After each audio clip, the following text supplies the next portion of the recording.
Big boss को कहीं ना कहीं लग रहा था कि ये लड़का एक्चुअली में जो रियलिटी है जो हो रहा है शो के अंदर। तो जैसे कि आपको पता होगा इक्विजिटर 7 राइडर को बिग बॉस हाउस से बाहर कर दिया गया एंड इक्विजिटर 7 राइडर का सिद्धार्थ कानन के चैनल पे एक इंटरव्यू आउट हुआ है जहाँ पर उसने काफी सारी चीजों के बारे में बात की। आप बिग बॉस देखिए वर्सेस मी हो गया था एंड ये बिग बॉस वर्सेस मी जिन्हें पता है उन्हें पता है, इसलिए शुरू हुआ था क्योंकि जब मैं शो में गया था ना तो मुझे ऐसा लगता था ये एक रियलिटी शो है। यहाँ पर लोगों की रियल पर्सनालिटीज दिखाई जाती हैं, जो आप रियल पर्सनालिटी हो, मैं रियल पर्सनालिटी हूँ, हम जिंदगी में कैसे हैं। बट जैसे से शो का पहला हफ्ता बीता तो मैंने एक क्वेश्चन उठाया कि मुझे ऐसा लगता है ये बहुत कपल फॉर्मेट शो है कि यहाँ पर कपल्स को ज़्यादा दिखा रहे हैं।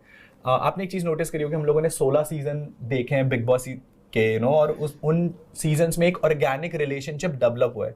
इस बारी में मुझे ऐसा लगा कहीं ना कहीं शो के फॉर्मेट में कहीं ना कहीं वो लव एंगल घुसाने की बहुत कोशिश करी गई, चाहे वो ईशा, समर्थ, अभिषेक हो या फिर बाद में मनारा, मुनव्वर हो या इनफैक्ट आपके साथ भी हुआ था। मनारा और अनुराग, आप दोनों को भी लिंक करने की कोशिश की गई थी, बाहर दिखाया गया। हाँ, जो हो नहीं पाया, बट यस क्योंकि मैं मुनव्वर नहीं हूँ ना, मैं जिसको कमिट करके आता हूँ उसके साथ जिंदगी भर निभाता हूँ। मेरी ऑलरेडी गर्लफ्रेंड बाहर थी तो मैं ऑलरेडी कमिट करके आया था। मैं एज आपको बोला कि मैं जिस बाहर लड़की को बोल के आऊँ मैं उसके साथ जिंदगी भर निभाऊंगा। Coming back to the point, ये लव एंगल मुझे स्टार्टिंग से डे 1 से पता था और मैंने एक स्टेटमेंट दी थी कि क्या ये कपल शो का फॉर्मेट है। और ये बिग बॉस, मैंने जिस हिसाब से लोगों से सुना है कि भाई बिग बॉस एक बहुत अलग प्लेटफॉर्म का शो है। नो, जब आप देखते हो big boss, it's on the like top of the hierarchy कि इस शो में कुछ अलग बात है। तो मैंने इस चीज़ पे क्वेश्चन उठाया था। उस क्वेश्चन के पीछे मुझे मोहल्ले में खड़ा करके बहुत जलील करा गया था और वो मेरी पहली गोली थी जो मैंने उस शो में खाई थी। तो अगर एक रियलिटी में जो आपको फील होता है आप बोल देते हो। मेरे अंदर मुझे लगता है सबसे बड़ी गलती और सबसे बड़ा पॉजिटिव पॉइंट ये है कि मुझे ना जो फील होता है मैं वो चीज़ बोल देता हूँ स्पॉन्टेनियसली कि भाई ये चीज़ गलत है, ये तो गलत हो रहा है हमारे साथ, और मैं वो चीज़ का स्टैंड लिया। ये चीज़ तब से शुरू हो गई थी कि बिग बॉस को कहीं ना कहीं लग रहा था कि ये लड़का एक्चुअली में जो रियलिटी है जो हो रहा है शो के अंदर। लोग डरते थे घर के अंदर बोलने से कि भाई कपल शो का फॉर्मेट है। मुझे दिखता था, मैं बोलता था, मुझे लगता था कि कहीं ना कहीं बायस्ड है। अब एक क्वेश्चन आपका आने वाला है कि यार बिग बॉस ने तो पहले ही बोला था ये बायस शो है, बट पता है एक थिन लाइन होती है बायस होने में और अनफेयर होने में।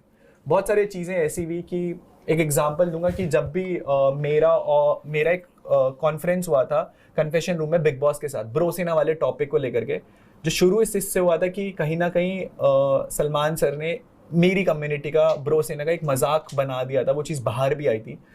तो मैंने इतना रिक्वेस्ट करा था बिग बॉस को कि बिग बॉस प्लीज आप उसको इंक्लूड करो, बट आप उसका मौकरी मत करो, आप इस चीज़ का मजाक मत बनाओ, क्योंकि वो मेरे लिए वो इमोशन है। मेरे लिए ये शो इंपॉर्टेंट इसलिए नहीं था क्योंकि मेरे को अनुराग से बाबू भैया ब्रोसेना ने बनाकर पहुंचाया था वहां तक। मैं उस शो से बड़ा नहीं बना था। मेरे को उससे पहले लोग बाबू भैया इसलिए जानते थे क्योंकि ब्रोसेना ने इतने टाइम तक मेरे लिए वो चीज़ करी और मुझे वहां तक पहुंचाया है। ऑब्वियसली जिन लोगों के कारण मैं उस शो तक पहुंचा था, मेरे लिए हमेशा वो लोग ऊपर थे, ना कि वो शो ऊपर था। In terms of respect, I respected the platform. But अगर आप एक रियल चीज़ बोल रहे हो और आप डर रहे हो कि यार अगर मैं बोलूंगा तो मेरे साथ गलत हो जाएगा, बट एक्चुअली में आपको पता है ना कि यही सच्चाई है।